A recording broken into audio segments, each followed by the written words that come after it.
पहले सुनते हैं संसद से इकरा हसन को। अध्यक्ष जी, आज मैं 2025 के वित्त विधेयक पर अपने विचार रखने के लिए खड़ी हूँ। सरकार इस बजट को जन कल्याणकारी बता रही है, लेकिन क्या ये वास्तव में गरीबों, किसानों, श्रमिकों और मध्यम वर्ग के हितों की रक्षा करता है? क्या ये युवाओं को रोजगार देगा? क्या महंगाई में राहत देगा? लगातार हम पढ़ते आ रहे हैं कि भारत की जीडीपी पिछले 10 वर्षों में दोगुनी हो गई है और हम जापान और जर्मनी को पीछे छोड़ते हुए 27 तक दुनिया की तीसरी सबसे बड़ी अर्थव्यवस्था बनने के ओर अग्रसर है। लेकिन यह उपलब्धि तब फीकी पड़ जाती है जब हम प्रति व्यक्ति जीडीपी के आंकड़ों को देखते हैं, जिसमें भारत विश्व स्तर पर 100 से अधिक देशों से पीछे है। 23-24 के लिए स्थिर कीमतों पर प्रति व्यक्ति जीडीपी केवल 1,24,600 रुपए है। ये कोई आश्चर्य की बात नहीं कि सरकार इस डेटा पर बात करने से बचती है, क्योंकि वे ये नहीं समझा सकते कि पूरे देश की जीवन स्तर में वृद्धि क्यों नहीं हो रही।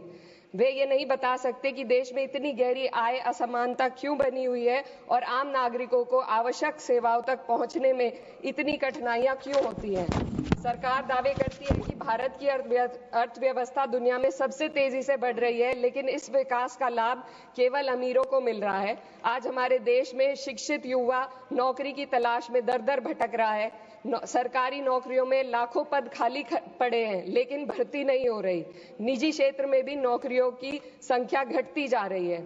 उधर देश की शीर्ष 1% अमीरों के पास 40% से अधिक संपत्ति है, जबकि करोड़ों लोग 2 वक्त की रोटी के लिए संघर्ष कर रहे हैं। यह आर्थिक असमानता लगातार बढ़ रही है क्योंकि सरकार की नीतियां बड़े उद्योगपतियों को फायदा पहुंचाने के लिए बनाई जा रही है, जबकि गरीबों और मध्यम वर्ग को महंगाई और टैक्स के बोझ तले दाबा जा रहा है।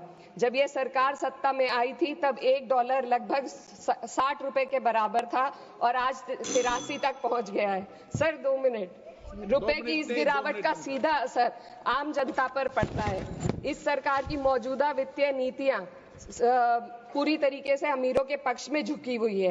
भारत एक समाजवादी देश है जहां सरकार का कर्तव्य है कि शिक्षा, स्वास्थ्य, यातायात जैसी बुनियादी सुविधाओं का लाभ अपने नागरिकों को पहुंचाए और उन्हें समान अवसर और सुरक्षा दे। भारत के सरकारी स्कूलों और अस्पताल की हालात लगातार बद से बदतर होते जा रहे हैं। सर, बस किसानों पर अपनी बात रखना चाहती हूँ। हमारा देश तब तक सशक्त नहीं हो सकता जब तक हमारे किसानों को उनका हक नहीं मिलता। 2023-24 में भारत की 46% श्रमिक आबादी कृषि क्षेत्र में कार्यरत थी, फिर भी इस क्षेत्र को नजरअंदाज किया जा रहा है। सरकार किसानों की आय दुगनी करने का वादा करती है, लेकिन असलियत यह है कि खेती की लागत बढ़ रही है, जबकि किसानों की आमदनी स्थिर बनी हुई है। ट्रैक्टर और हार्वेस्टिंग मशीनों पर 12% जीएसटी में। सर 1 मिनट, सर किसानों का मुद्दा है, बस 1 मिनट सर, खत्म कर लें। हार्वेस्टिंग मशीनों पर 12% जीएसटी से किसानों को परेशानी और बढ़ रही है। यदि सरकार इस बोझ को कम कर दे तो खेती में फायदा होगा। साथ ही साथ प्रधानमंत्री किसान सम्मान निधि के तहत जो मिलने वाली राशि है उसको बढ़ाकर 6,000 से 12,000 कर दे तो किसानों की आय में फायदा होगा। दोस्तों, इकरा हसन ने संसद में बहुत अहम मुद्दों को उठाया है।